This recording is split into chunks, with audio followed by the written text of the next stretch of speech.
I'll send this to you as well. But you hear his voice in this clip. He sounds like when he's like blah blah blah.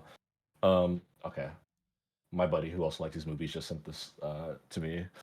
I need to read this goddamn news story because apparently Scott Foley has joined the cast of Scream 7. Which, if you don't know the name Scott Foley, that's fine. Scott Foley was in Scream 3, Greg, the much maligned Scream 3 that came out, gosh, I don't know, 25 years ago, in which he was. Oh, what the hell was that? I remember Scream 3. I remember.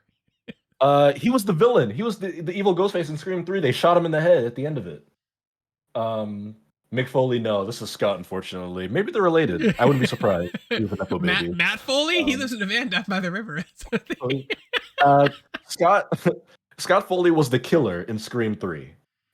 He was revealed at the end to be Sydney's like estranged brother. The plot twist of Scream 3 was that like her mom had an affair and had this like secret illegitimate child who lived in Hollywood and became a famous movie director and was secretly Sydney's brother. And then at the end, he tries to kill her, and then they kill him. They shoot him in the head. Between multiple platforms. Apparently, he's just going to be in Scream 3. So I'm just going to read this article from he's going to be in Scream 7 apparently, which is filming now in Georgia. Details regarding his character and the film's plot are currently under wraps. However, Foley is already part of the Scream universe, having portrayed antagonist Roman Bridger, the film director and half-brother of Sidney Prescott, who was revealed to be the Ghostface killer in Scream 3. Yes. So in Scream 3, obviously they go to Los Angeles. They have this big scene at the mansion. There's some commentary about like shitty directors and men in power in behind the scenes at Hollywood, which is actually a great message for this movie that came out in 2000 until you see the credits and you see it was produced by the Weinsteins. Yes, he has the bulletproof vest. He pulls off the mask and he's like, Roman Bridger, director, brother. Yeah. And also, Greg, they do a retcon in Scream 3 where they say that the events of the first Scream, you know, Billy and Stu, classic, Matthew Lillard, Skeet Ulrich, that he was the one who put them up to it. That was like the big thing where he's like, I actually orchestrated all this from behind the scenes like a puppet master. He's the one who like set them up to go like attack Sydney and all her friends in the first Scream movie. That was Scream 3's big thing. It killed the franchise for 20 years. Or no, it killed the franchise for 11 years. Yeah, no, we know what that's like. We've had that. They didn't make one for 11 years until 2011 Scream 4, which was a great movie that Wes Craven made. And it was his final film before he passed away. But yeah, I mean, I don't know why. Okay, I'm just gonna keep reading. Just keep reading. Foley's casting comes with its own set of questions because Roman was killed by Dewey at Sydney's request. Yeah, that's what I'm saying, Deadline Hollywood. Roman has faked his own death before, so it's plausible that he could reprise the role in present or perhaps be in flashback form from the past if he is deceased. Could Roman have a long-lost twin? This is Scream, after all, so he returns as a ghost-faced killer or a zombie. It would not shock most. There are so many possibilities here that I defer franchise superfans to figure it out. Okay, can I just say I love this writer, Rosie Cordero, at the end of the article being like, I'm going to let the fans figure it out because I don't know how this makes any sense. So, okay, as a few things I want to say. I've talked about it on the show, Greg. One thing I love and respect the Scream franchise for, more than almost anything, is its I guess not just commitment to continuity, but the way it's handled continuity. Whereas like we've had 6 Scream movies, soon to be 7, they're filming it right now. They've never rebooted the series, they've never retconned a series, they've never resurrected somebody who died in a previous movie. It's all been one ongoing continuity, essentially. You know, obviously you kill Randy in Scream 2. And in Scream 3, he's still dead, but like you found like a video of him, and that's how they had the actor in the movie. Stu dies, Matthew Lillard's beloved character, at the end of the first Scream movie. Ever since then, fans have been like, bring him back. No, he survived, guys, secretly. He's in jail, actually. Never brought him back. Many people have died in those movies. Even Dewey died in Scream 5. And much to the chagrin of a lot of fans, not me, they didn't bring him back. David Arquette's character stayed dead when they killed him, at least up to this point. Who's to fucking say what happens next? So Mick Foley being in Scream 7, I mean, we know that Sydney's going to be the main character again, although she wasn't in 6 because Paramount didn't want to pay her what she wanted to be in Scream 6, although she is the star of the franchise and is part of the reason why it's so big. But Scream 7 is not going to have Melissa Barrera because they fired her because she said free Palestine and stop the genocide, and she was being pro-humanitarian and anti-war. so she's not in that movie. And then Jenna Ortega left because she's filming Wednesday season 2, but also maybe you just reorganize your filming schedule if the most famous upcoming actor in Gen Z Hollywood would still be willing to be in it, but maybe she didn't want to be in it because she wanted to stand in solidarity with her co-star Melissa Barrera. But wait, Greg, we didn't cover on the show that they're actually bringing back two other characters from the modern Scream movies who are a part of that group with Melissa Barrera and Jenna Ortega's characters, though there's no explanation of how their character is going to fit into a story with Sydney, a character they hardly know. And now we're bringing back Scott Foley, who was the antagonist in Scream 3, which came out 25 years ago. Mind you, we saw him get shot in the forehead at the end of that movie. Could be a flashback. Could be a flashback. Never done one of those in these movies, but they could start now. Who's to say they can't start now? I mean, Scream 5 and 6 gave us. They brought Skeet Ulrich back. They had the ghost of Skeet Ulrich in his bloody white clothing and his digitally de-aged face, a la Grand Moff Tarkin in Rogue One, where he was in the reflection of the vending machine mirror, talking about antipsychotic medicine, or sitting in the backseat of a car in the rearview mirror talking to his daughter. And that was fine. I like Skeet Ulrich. I didn't hate that in those movies. Some people did. I thought it was fine. Maybe Sydney will be haunted by the ghost of her estranged half brother, who she knew for 20 minutes in a movie that she was top billed, but was maybe had the third most screen time behind Gail Weathers and Jelena Jolie. I don't know. We'll see. The movie's coming out next year. They're filming it right now in Atlanta.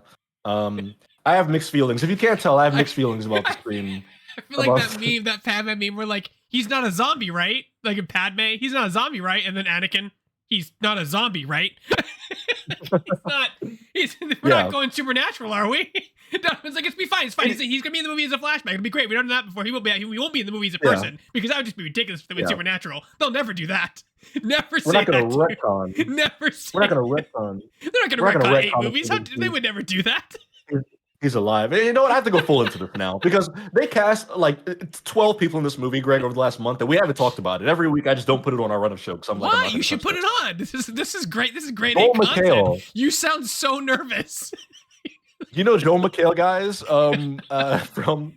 from Community, and that random ass park ranger show on like CBS where he plays the animal control guy. He's gonna be in Scream 7, and guess who Joel McHale plays, Greg, in Scream 7?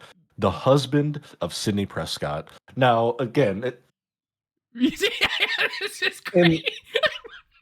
Joel McHale, a perfectly fine comedic actor.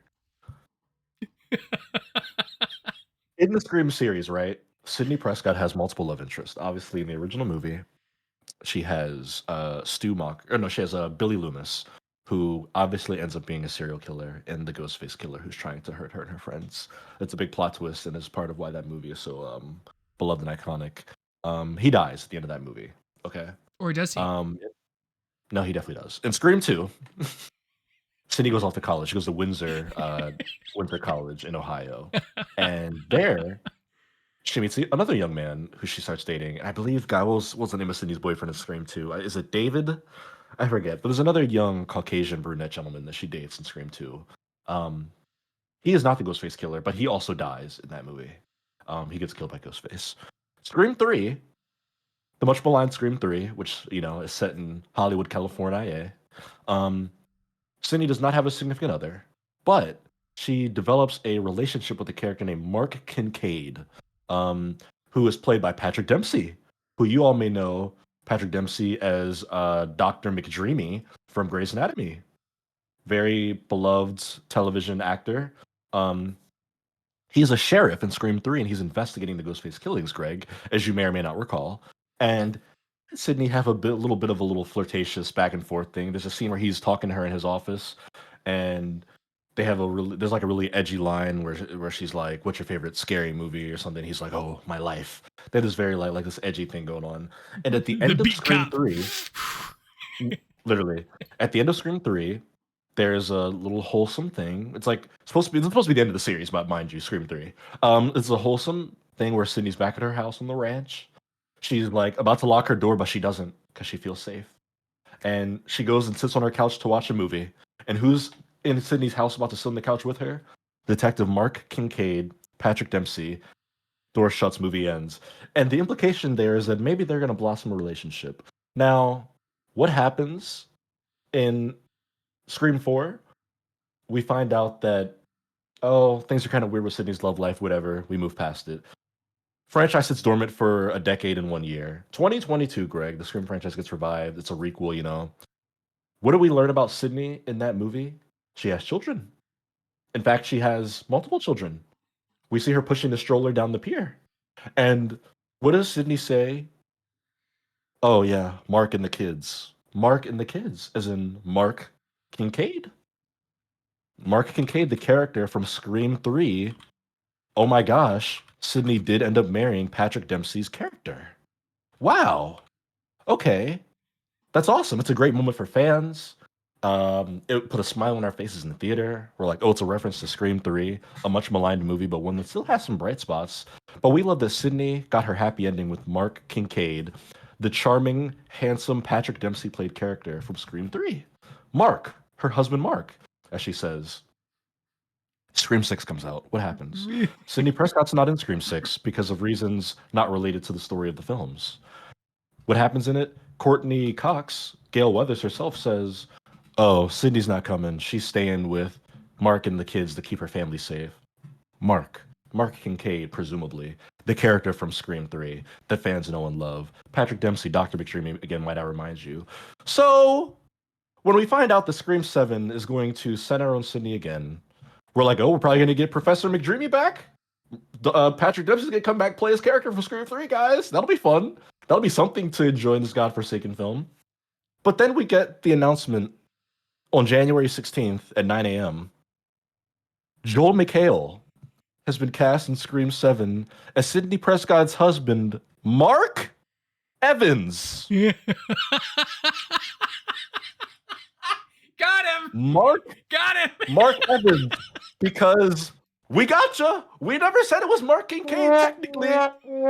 Technically, guys, we never said it was Mark Kincaid in those two movies where we were winking at the audience and obviously referring to a character you all know and love. We were alluding to Mark Evans, a new character who actually doesn't and didn't exist yet.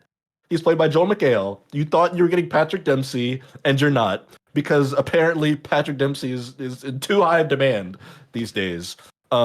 So yeah, that's happening, and now we're getting Roman Bridger from fucking Scream 3, the least memorable Ghostface, who worked alone. That was the other plot twist, Greg. All the Screams, it's always two Ghostfaces. Unless you're talking about 6, there were 3. In Scream 3, there was 1. It was just Roman Bridger. And now he's back for this film, and who knows what he'll be doing in it. And honestly, you might ask, who cares? But at this point, let's go through the whole cast as Deadline puts here. Foley joins the previously announced legacy cast members, Nev Campbell, Courtney Cox, as well as Mason Gooding and Jasmine Savoy Brown, alongside newcomers Isabel May, Celeste O'Connor, Asa German, McKenna Grace. Hey, there you go, some Ghostbusters crossover. Sam Reckner, Anna Camp, Joel McHale, and Mark Consuelos. It's being directed by Kevin Williamson, who wrote the original Scream movie, and it's by all accounts a talented filmmaker. He doesn't really direct much, but he does a lot of writing. I don't know. This movie comes out, I think, March of 2026. If I survive until then, I don't know what I'm gonna do. I can't say I'm particularly excited for it, but it does sound like if I ask ChatGPT to write the next Scream movie. So we'll see. Donovan, I mean, this is such a big moment for you because I'm gonna say I've lived through this when a franchise comes out and they basically just they retcon everything and destroy it. Welcome to the club, buddy. Come on in, Donovan. It's okay.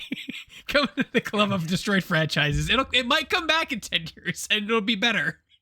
But you just gotta grit your teeth and leave the theater being like, that was the most bullshit movie I've ever seen in my life. And then you'll watch Scream 1 and be like, everything is better now. Here's the thing. I won't be upset. I won't be upset if Scream 7's bad. That's fine. A lot of the movie series that I like have bad entries. I'm the biggest Jurassic World defender, franchise-wise. But it just, for me, it'll always go back to Spyglass Media, firing Melissa Barrera from the next Scream movie good old Spyglass. because she spoke out about a genocide happening in the Middle East and called her anti-Semitic. That'll always be my issue. I don't care if the movie's good or not. I just think that they sabotage their own franchise over a false political accusation that they made against an actor, and now they've scrambled to win the favor back of fans, which is why they hired Neve Campbell to come back, because they're like, what's the way we can make Scream fans give a shit about this franchise after we just pissed them all off? We'll just hire Neve Campbell, although we didn't want to pay her what she asked us for a year ago. We'll do it now because we're desperate. All right, let's get everybody else back. Just anybody who's willing to be in this thing, come on back and come on down. So yeah, that'll be out next year, and yeah, we'll see how it goes. Moving along. That was an amazing segment. No, that was incredible. It was absolutely an incredible segment of anticipation.